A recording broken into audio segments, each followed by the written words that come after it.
그 얘기가 나온 이유가 바이아웃이 있다. 네. 바이백 조항이 있다 뭐 이런 얘기도 있었죠. 네, 토트넘 같은 경우에. 바이백의 얘기도 있었고 바이아웃 얘기도 있었는데 뭐 올여름이 뭐 얼마가 책정돼 있고 내년 여름이 더 싸지고 그 다음 해는 계약 끝입니다. 네, 그래서 이제 일정 이상이면 나갈 수 있기 때문에 나가는 거 아니냐 이런 얘기가 있는데.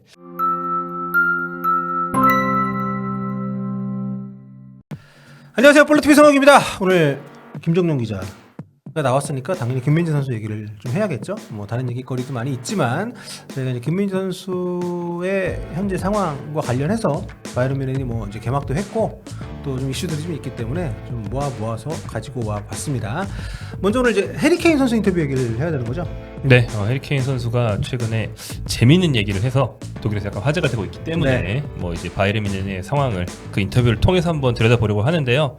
일단 인터뷰가 나온 환경은 17일, 한국 시간 17일이었고 이날 슈퍼컵에서 슈투트가르트를 잡고 우승을 했어요. 네, 무관력을 끈들이 뭐 같은 트로피 많이 듭니다. 해리 케인. 2년 전에는 요거 지면서 시작했는데 이번에 우승했거든요. 근데 우승한 뒤에 다양한 인터뷰 중에서 이런 얘기가 있었습니다.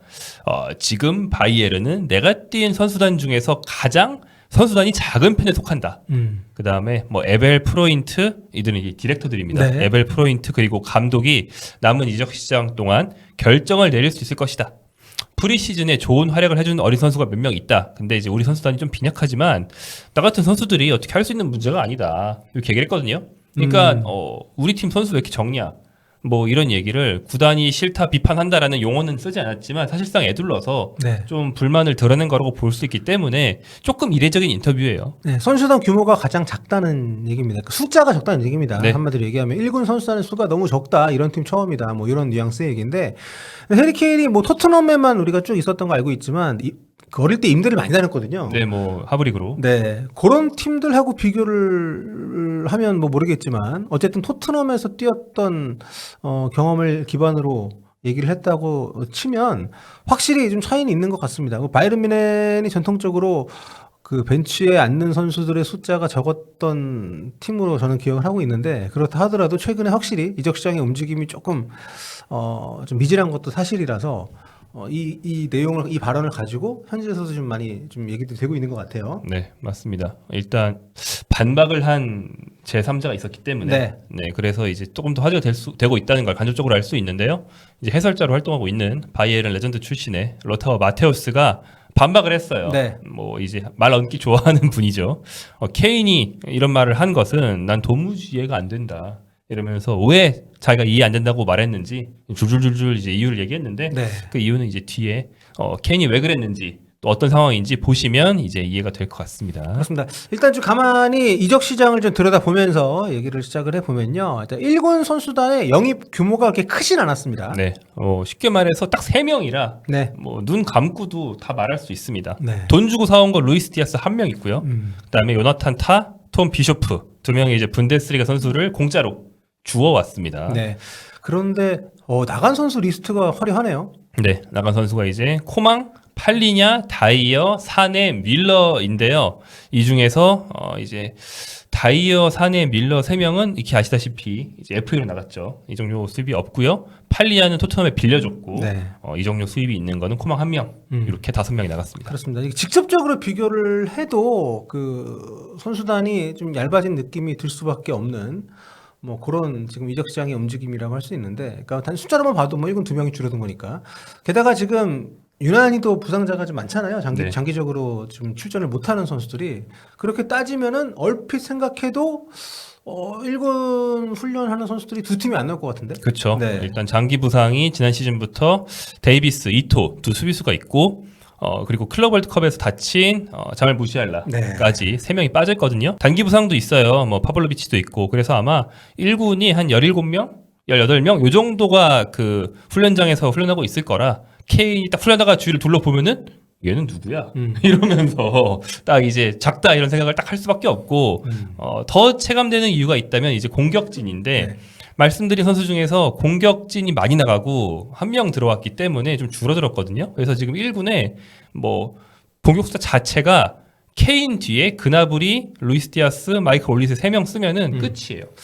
4-2-3-1 쓰는 팀인데. 그러니까 확 오네. 네. 지금 1군 선수단 규모가. 그러니까 뭐 예전에 바이엘은 뭐 선수단 되게 적었다 해도 뭐 벤치에 좀 든든한 원톱 후보 한 명쯤은 있기 마련이었거든요. 그쵸. 뭐 피사로라든지. 근데 지금은 벤치에 있는 공격 자원 벤치 멤버가 전원 2군. 그런 상황에서 슈퍼컵을 했거든요. 그러니까 케인이 나보고 뭐 뛰다 죽으라는 거야? 네. 나 과로사 하라는 거야? 이런 불만을 가질 수가 있는 것이죠. 그렇죠. 또 바이에른 뮌헨이 뭐 리그 경기만 하는 팀도 아니고 챔피언스 리그도 해야 되고 굉장히 많은 경기를 소화하는 팀인데, 그러니까 나간 선수들 리스트에서 뮬러 지금 미국 갔고, 뭐 사네, 튀르키예, 코망 뭐 이렇게만 해도 사우디. 좀 많이 빠졌는데 지금 보강이 루이스 디아스 하나만 됐다고 봐야 되는 거니까. 뉴스에서 올려서 겨우 꾸렸죠. 네. 네. 그러니까 라인을 채우는데 이게 그러니까 약간 임시 방편적이지 뭔가 이렇게 풀 시즌을 끌고 갈 만한 이게 대책이 맞는지 의구심이 들만 하니까 케인도 이적 시장 남아 있으니까 너네 디렉터 감독들 좀 신경 좀 써줘라 뭐 이런 얘기를 한 것이 아닌가. 그렇죠. 네. 일단 2군에서 올라온 선수가 이제 08년생인 레나르트 칼, 그다음 위즈덤 마이크라는 선수가 있고 07년생 원톱 쿠시아 사레가 있는데 이 세 명이 유망주 중에서 공격진에 올라온 선수들이거든요. 다 쓸 것 같아요. 안 그러면 시즌을 못 치릅니다. 시즌 정규 시즌 들어서도 계속해서 이럴 수밖에 없죠. 어쨌든 네. 훈련도 같이 하고 뭐 이렇게 원정도 같이 가고. 근데 이제 이들이 네. 뭐 이를테면 뉴스에서도 전국구를 넘어서 전 세계적 유망주, 야, 이 팀에 뉴스에 진짜 천재 있다더라 이런 선수들 있잖아요. 그런 선수를 올린 게 아니고 그냥 우리 팀 뉴스에서 제일 잘하는 선수를 일단 올린 정도예요. 그래서 물론 이들이 잘할 수도 있고 네. 특히 칼이랑 마이크는 친선 경기에서 괜찮은 모습 보여줬습니다. 하지만 그래도 불만이 있을 수밖에 없는 그런 상황이고 네. 여기에 이제 이적 시장 끝나기 전에 영입을 할 수도 있는데 해봤자 아마도 한 명, 아마도 은쿤쿠를 하냐 마냐 정도에서 갈릴 것이기 때문에 여전히 벤치가 얇다는 것은 해소되지 않는 상황입니다. 이적 시장 초창기에 그 볼테마데 얘기도 있었고 뭐 했었는데 뭐 결국 그것도 무산이 된 것 같고. 비싸다고 하니까 네. 일단은 좀 손을 뗀 것으로 보이는 상황이죠. 네. 그러니까 선수단을 그렇게 이 팀의 명성에 어울리게 막 크게 가져가는 팀이 아닌 것은 맞지만 이거는 뭐 그런 차원을 넘어서는 너무 지금 축소된 스쿼드가 아닌가 싶은 생각이 좀 드는데, 그러면 이런 어떤 흐름하고 또 이번 여름 이적 시장 뭐 전부터 뭐 지금까지도 김민재 선수 방출에 관련된 루머들이 계속 돌았었잖아요. 이것도 연관이 됐다고 봐야 됩니까, 그럼? 그렇죠. 네, 뭐 위에 나간 선수들 명단을 보시면 다 좀 고연봉. 연봉, 네, 예. 팀 내에서 좀 간판급이고 김민재 선수도 역시 뭐 계속 이력서마다 그런 얘기 있었잖아요. 뭐 기량도 기량이지만 바이에른은 이 선수가 연봉을 너무 많이 받는다 생각한다. 요 얘기 계속 나왔거든요. 자기들이 그렇게 주는 거 계약해놓고, 씨. 그러니까 누가 뭐 협상할 때 네. 뭐 그 흔히 쓰는 말로 뭐 총 칼 들고 협박한 것도 아니고 북하렵. 예, 그냥 한 거잖아요. 네. 근데 이제 와서 아무튼 바이에른의 이번 이적 시장 1차 목표가 전력 보강도 전력 보강이지만 그게 아니고 인건비 절감이다. 라는 걸 알 수 있는 이번 여름 흐름이고요. 실제로 바이에른이 연봉을 많이 주긴 합니다. 그러니까 김민재 전에 살리아미지치 단장 때 엄청 퍼준 게 유명하거든요. 그래서 지금 많이 나갔음에도 불구하고 현재 바이에른 총 연봉이 뭐 이게 정확한 수치는 아니고 다 추정치긴 합니다만 그렇죠. 연봉은 그렇죠. 네. 약 2억 4,200만 유로라고 하는데 네. 이게 프리미어리그 1위 수준이에요. 네. 맨시티 수준이네요. 맨시티 수준. 근데 맨시티 수준? 벤치가 저렇게 얇은데? 딱 봐도 좀 이상하긴 하죠. 그러니까 총액으로. 네, 총액으로. 야, 대단하네. 네. 이게 많이 절감했다고 말씀드렸는데 나간 선수들 중에서 이제 밀러 1,500만 유로, 코망 한 1,700만, 사네 한 1,500만, 팔리니 한 1,000만 이런 선수들을 다 쳐낸 뒤가 이 정도거든요. 그래서 굉장히 원래 연봉 구조가 좀 비대한 건 맞긴 맞았다. 그렇죠. 사실 김민재 선수를 데려갈 때도 뭐 손흥민 선수보다 많이 줬으니까. 네.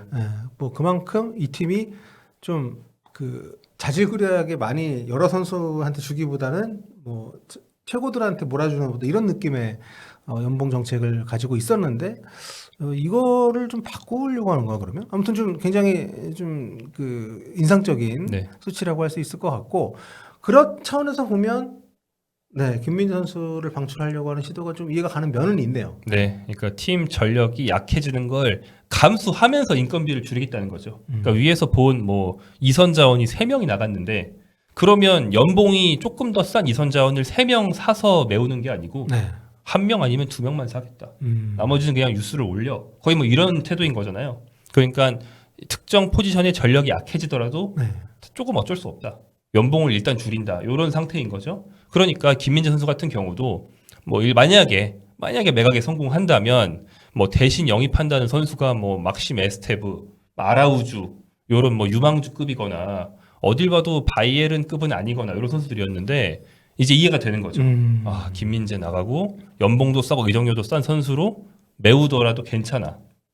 팀 전력이 조금 떨어지더라도 뭐 어찌어찌 꾸려갈 수 있겠지. 일단 연봉을 줄이자. 이런 정책이라는 걸 우리가 이제 다른 포지션을 통해서 알 수 있는 것이죠. 야, 근데 이게 자기들이 연봉을 많이 주니까 내보내고 싶은 선수가 있다 하더라도 보내기가 참 쉽지 않을 거예요. 그쵸. 왜냐하면 그 연봉을 보전해주면서 데려갈 수 있는 팀이 이정료랑 별개로 거의 뭐 손에 한 손으로 김민재 선수한테 그 연봉을 지금 뭐 거의 유지시켜줄 수 있을 만한 팀이 5손가락 정도 될까 말까 하지 않나요? 그래서 봐도. 네. 네. 그래서 이제 그렇게 내보내고 싶었던 선수들 많거든요. 네. 대부분 못 내보냈고 돈 받고 판 거는 사우디 찬스로 코망 하나. 그리고 이제 사네는 계약 만료로 나갔고 그 밖에는 그냥 못 팔고 있습니다. 뭐 마티스트를 데려가지고 토트넘이 얼마나 고마울까. 그렇죠. 팔리니도 데리고 가지고. 이제 고레츠카나 네. 지금 남아 있는 그나브리 이런 선수들이 대표적으로 연봉 퍼져서 후회하는 선수들인데 계속 팔고 싶어요. 근데 안 팔리거든요. 아, 그러니까 그 둘도 딱 좀 애매하네. 네네. 뭐 나이대도 그렇고 연봉 생각하면 데려갈 수 있는 팀들이 선수 본인이 연봉을 많이 깎지 않는 이상. 네. 그래서 아, 결국에는 네. 뭐 계약기간 채우는 거죠. 그렇죠. 네. 그런 흐름으로 이제 가고 있는데 일단 뭐 선수단 방침은 그렇다 치더라도 근데 어쨌든 축구라는 건 성적을 좀 내야 되는데 네. 지금 이런 선수단 규모를 가지고 이게 가능할까요? 성적을 유지하고 더 뭐 큰 목표를 향해서 간다는 게? 상당히 어렵죠. 그러니까 전통적으로 바이에른을 비롯한 독일 팀들이 조금 네. 더 스몰 스쿼드를 가질 수 있었던 건 많이들 아시다시피 분데스리가가 18팀이기 때문에 네. 뭐 리그컵도 없고 프리미어리그 팀들에 비하면 최소 4경기 많으면 한 10경기 정도 덜 하거든요. 그렇지. 겨울 방학이 가능한 리그니까. 예. 그래서 좀 적어도 괜찮아 이랬었는데 요즘엔 그렇지가 않습니다. 요즘에는 일단 챔피언스리그 기본적으로 경기수 늘었죠. 그 다음에 뭐 클럽 월드컵도 이미 치른 뒤긴 하지만 뭐 생겼고 여러 가지 이유로 경기수가 늘어나고 있거든요. 네. 그래서 좀 힘들단 말이에요. 근데 무턱대고 선수단 축소를 해서 이제 시즌 소화가 좀 어려울 지경에 오고 있는 것 같고요. 그리고 이 팀의 문제 또 하나는 부상 관리입니다. 부상자가 조금 많은 편이에요. 아, 맞아요. 늘 부상자가 있습니다. 네, 장기 부상자 있고 단기 부상자 있고 이제 그래서 몇 명씩 못 쓰는 상태가 계속 지속되거든요. 그래서 아무도 안 다쳤을 때라는 장밋빛 환경만 상정하고 선수단 짤 수가 없다는 거예요. 예, 최근에 그래서 좀 재활 쪽에 인력을 좀 보충하고 이런 움직임도 있지만 어떻게 될지 는 봐야 알고요. 돈을 독일 축구팀 중에 압도적으로 많이 버는 팀인데 네. 좀 제대로 돈을 못 쓰는 것 같다는 생각이 좀 드는데 얘기를 듣다 보니까 네. 뭐 아무튼 이런 상황 속에서 지금 전체적으로 스쿼드가 약한데 그래도 김민재, 방춘시도 움직임은 여전히 뭐 살아 있다고 봐야 되는 걸까요? 살아는 있는 것 같아요. 네. 뭐 만약에 누군가 돈보따리 들고 온다면은 팔 수 있다라는 상황인 것 같은데 네. 하지만 뭐 현실적으로 그럴 팀은 거의 없기 때문에 네. 그렇죠. 뭐 사실 현실적으로 유럽에 몇 개 있었습니다. 뭐 파리 생제르맹이 센터백 보강을 해야 되니까 혹시 뭐 이렇게 생각을 했었는데 파리 생제르맹도 뭐 다른 선수를 영입하면서 이미 다 채워놨고 뭐 거의 없다고 생각할 수 있거든요. 네. 그래서 뭐 이대로 가지 않을까 생각하고요. 시즌이 시작이 됐는데 뭐 다들 예상했던 대로 일단 뭐 조나단 타하고 우파메카노 조합으로 시즌이 출발이 됐고요. 김민재 선수는 3순위 센터백으로 지금 대기를 하고 있는 상황이 됐습니다. 네, 일단 슈퍼컵에서 교체 투입만 됐고 3순위인 상태에서 시즌을 시작하는 것으로 보이는데 사실 이건 뭐 팀 내에서의 원래 순번이라든지 뭐 그런 거 다 차치하고도 당연한 겁니다. 왜냐하면 김민재 선수는 4월 말부터 이제 부상이 길었어요? 네 달 가까이 쉬었어요. 예, 훈련도 거의 못한 상태로 한 2달 갔고. 그렇죠. 클럽 월드 가는 것도 말이 많았죠. 아니 네. 어차피 못 뛰는데 휴식 주지 왜 데리고 가냐. 그렇죠. 그래서 지금 몸 상태나 겨우 돌아온 거고 경기 감각이 안 올라왔단 말이죠. 근데 이제 요나탄 타는 신입생인데 클럽 월드컵을 통해서 팀 전술에 빠르게 적응할 기회가 있었습니다. 그래서 이제 타가 지금 컨디션이 더 좋다는 거예요. 당연히 타가 먼저 뛰는 게 상식적이다. 하지만 뭐 시작할 때는 3순위건 몇 순위건 시즌 치르다 보면은 1, 2순위로 올라올 수도 있을 뿐더러 뭐 3순위일지라도 많이 뛸 수밖에 없다. 왜냐면 이 팀은 선수층이 얇아서 이 3명으로 계속 돌려야 되는데 1, 2순위들이 부상이 없는 선수가 아닙니다. 타나 우퍼메카노가 늘 부상을 당하거든요. 그래서 어쩔 수 없이 김민재 선수가 시즌 치르다 보면 결국에는 한 3분의 1 정도 혹은 그 이상의 출전 시간을 갖게 되지 않을까 뭐 짐작할 수 있는 그런 시즌이죠. 네. 근데 뭐 보낼 땐 보내더라도 그 전까지는 그 이런 이상한 얘기 안 나오게 하는 것이 팀의 역할인 것 같은데 전혀 안 계속 하죠. 왜 이런 식으로 하는지 참 이해가 안 가는 팀인데 오히려 네. 이 팀은 있는 선수들이 욕 먹으면서 뛰는 게 좀 일상인. 네. 뭐 사실 김민재만 그런 건 아니에요. 뭐 고레츠카, 키미 이런 선수들도 거의 매주 뭐 빅스존에서 너 나간다며, 너 나간다며 맨날 듣고 다닙니다. 네. 이상한 팀이긴 해요. 자, 아무튼 뭐 이 모든 저희 논의의 출발점이 됐던 해리 케인의 발언. 해리 케인이 꽤 그 좀 드문드문이긴 하지만 토트넘 유턴설도 있었고 네. 뭐 미넨을 나갈 수도 있다라는 얘기가 한동안 좀 있었는데 이번에 또 발언까지 나왔으니까 뭐 미넨을 떠날 수도 있는 상황인가요? 그러니까 약간 재미로 보는 얘기인데 올여름은 당연히 네. 뭐 가능성은 차단되어 있는 것 같고요. 그 얘기가 나온 이유가 바이아웃이 있다. 네. 그- 바이백 조항이 있다 뭐 이런 얘기도 있었죠. 네, 또 토트넘 같은 경우에. 바이백의 얘기도 있었고 바이아웃 얘기도 있었는데 뭐 올여름이 뭐 얼마가 책정돼 있고 내년 여름이 더 싸지고 그 다음 해는 계약 끝입니다.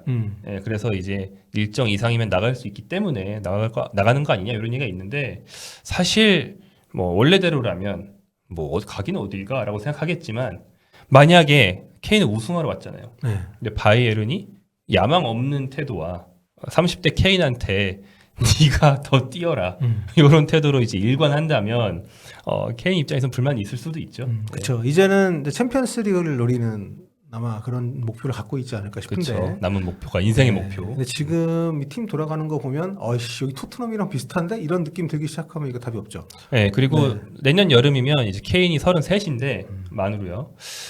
레반도프스키가 상당한 이적료를 발생시키면서 바이에른에서 바르셀로나 갔을 때가 34이었어요. 네. 가서도 잘했죠 그리고. 네, 네. 가서 쭉 잘하고 있잖아요. 그러니까 드문 일이지만 아예 안 되는 일은 아니라는 거예요. 케인 정도면 충분히 뭐 워낙 잘 다치지도 않고 워낙 또 체력이 좋은 선수니까 아무튼 그렇긴 하지만 어쨌든 올 시즌은 뭐 그럴 가능성이 굉장히 좀 낮은 상황이기 때문에 어떻게든 지금 팀이 보강을 해서 좀 자신의 야망의 크기를 좀 뒷받침해 줄 수 있는 그런 환경이 되길 바라는 케인인 것 같은데. 그렇죠. 제발 한두 명 더 살아. 그렇죠. 네. 야, 근데 뭐 사장단, 뭐 단장 이런 부분에 변화가 없다면은 뭐 큰 변화 기대하기는 어렵겠네요. 네, 뭐 협상을 엄청 잘해서 뭐 은kun쿠든 볼테마되든 값을 좀 잘 후려쳐가지고 막판에 간신히 영입하면 케인이 웃겠지만 그게 안 될 경우에는 그냥 에휴, 내가 뛰어야지 네.